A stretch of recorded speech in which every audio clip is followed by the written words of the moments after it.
executive branch took certain actions that could be reasonably interpreted as inducements to convict the accused persons. An ethical prosecutor must endeavor to protect the innocent and convict the guilty. And one cannot do so if the judiciary is not impartial.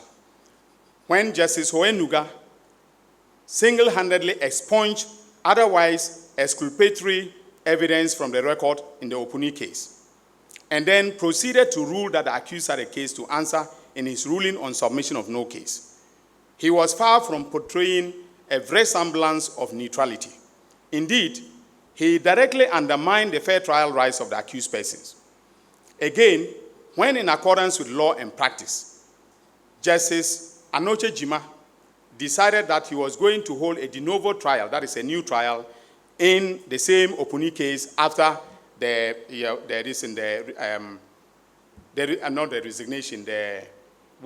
Hohenuga went on retirement, the retirement of Hohenuga, he was instantly transferred to Kumasi. And the case was allocated to a new judge, who then proceeded to adopt the proceedings and continued the prosecution. Also, the decision by the executive branch of government to promote some judges who were sitting on some of the cases is very concerning. The perception, whether true or not, is that the promotion may be an inducement to convict the accused persons. Ladies and gentlemen of the media, fellow countrymen and women, in conclusion, I wish to make it abundantly clear that I did not take these decisions lightly. As I indicated above, I consulted widely and reviewed the files diligently before coming to a decision on each of the cases. You would note that in some cases, such as the Snake case and the banking cases, I withdrew the charges against some of the accused persons, while others are still under consideration. I am keenly aware of the need to balance the public interest, in this case, against the interests and rights of the accused persons. Also, as Attorney General, I take absolute responsibility for all the decisions so far taken. I am not under any instructions or pressure to discontinue any case or to bring charges against anyone. Those who are in a haste to tag His Excellency the President of the Republic as a clearing agent should hasten slowly, because he is not responsible for prosecutions and has not directed me to drop any case. Moreover, with the exception of one charge of bribery in the Opuni matter, in respect of which, listen, no evidence was laid, none of the persons affected by my decision so far has looted state resources. There is a gulf of difference between the offense of causing financial loss to the state or misapplication of state funds and the offenses of bribery, corruption, or that of using public office for private gain. In the latter offenses, the individual charge can be accurately labeled as looters. In the former, it will be thoroughly unfair and actually defamatory to label the accused persons who have, as people who have looted state resources. I made clear in the statement that I read to you, I think that every Attorney General has a constitutional obligation to make clear his or her decisions when it comes to dropping charges, whether you are entering a nolle prosequi or you are actually withdrawing the charges. That is because I think that an Attorney General is not above the Constitution, and an Attorney General is subject to the requirements of Article 296. Now, for those of you who are interested, Article 296 is on the exercise of discretionary power, all right? And the power to prosecute is discretionary in nature, okay? You have to make a decision to file the charges. You have to make a decision regarding the witnesses that you want to call. You have to make a decision, regarding whether or not to drop charges, as I've just done, and so on. So it's discretionary in nature, and it's subject to the provisions of Article 296, which says that the exercise of discretionary power cannot be arbitrary, all right? And then the exerciser of the power must be fair and candid, right? Now, I don't know how anybody can be candid without explaining themselves, okay? So for me, I think that this is a practice that has to continue. I may not in future be calling a press conference of this nature, but at least I may issue a press release, basically outlining the reasons why I have taken, I've taken a decision in respect of a prosecution or the other. Then, your second question relating to compensation.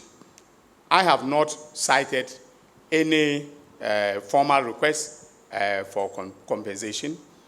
As Attorney General, I'm not going to encourage it, and that if any request for compensation come, take it from me, I will fight it. Okay? Take it from me. I'm going to fight it.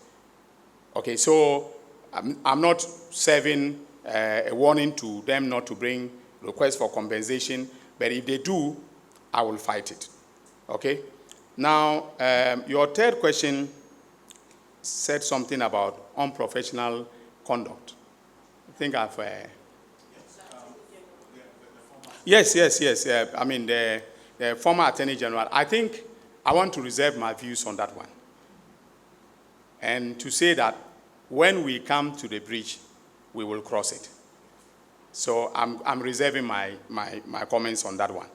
Now, if you notice from the internal memo that I was referring to, there were two segments. One, the 300 million was in relation to Unibank. The 150 was actually in relation to UT. All right, and the memo covered both. And that is how come that I was comfortable dropping the charges, in both. Because, I took the view, which was, shared by the professional prosecutors, that a charge of causing financial loss to the state will not be sustainable. The reason is simple. The charge of causing financial loss to the state is a legal concept, but it is drawn from accounting. All right? Now, if you say that financial loss has been caused, it means that through either the intentional or reckless or negligent actions of a public officer, all right, the state has incurred a loss that is irrecoverable. Now, I have always taken the view that where the so-called loss is recoverable, then it is notionally, and practically not a loss. So if the state can pursue and recover it, I'll be hesitant to take action against a person. But what has happened, look, let's go back to the history. The offense of causing financial loss to the state was first enacted under PNDC Law 78, I think. And that provision said anyone who does an act with intent to sabotage the economy of Ghana, all right, commits an offense. Okay? When we came into constitutional rule, because of the vague nature of the provision in PNDC Law 78, the lawmakers decided to redefine it, and that is how come that the offense of causing financial loss to the state, is on our statute books. All right. So for me, I think that unless we have a situation where the loss is, irrecoverable, right, then you should not charge a person for causing financial loss. That is why the professional opinion of the prosecution division, is telling, because basically what it said was that, okay, the amounts in question for which the current governor of the Bank of Ghana was charged, okay, have been recovered. So if you've recovered the amount, then no loss has been caused to the state. So he should be discharged. Okay? It's as simple as that. Why the former Attorney General decided to, proceed with the charges and to put the governor of the Bank of Ghana, Johnson Esiama, through the harrowing experience of attending court with potential consequences for his liberty. I am yet, to find out. Okay, but I do think that ultimately, I haven't seen his reasons. He might have, given some reasons to the prosecution division. I haven't seen them. But I think that my guess is as good as yours. It was probably animated more by politics than by law. Right? Are you mandated to make that memo public for us all to see it, just in the spirit of transparency as you're doing now? Well, I will think about it, because let me tell you something.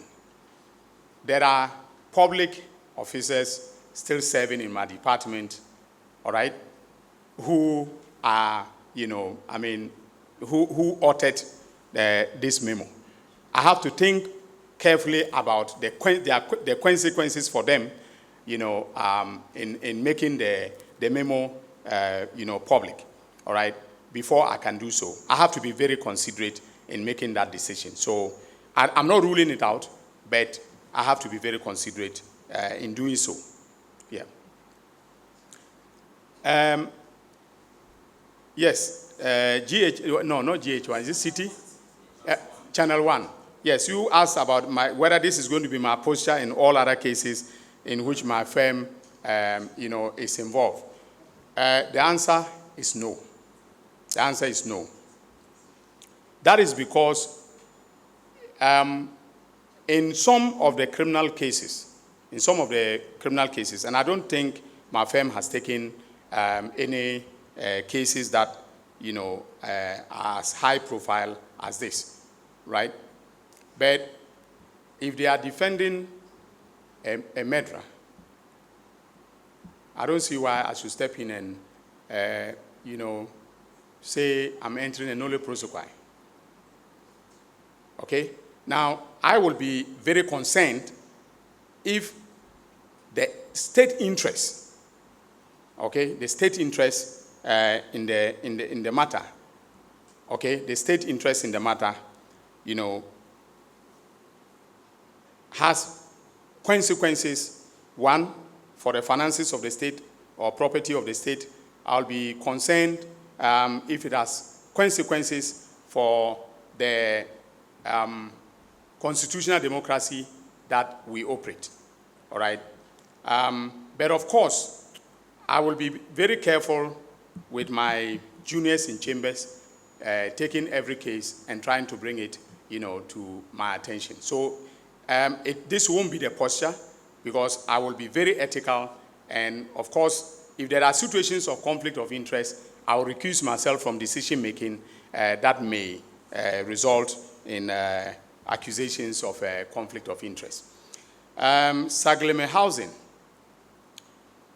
Very complex. Your question is, I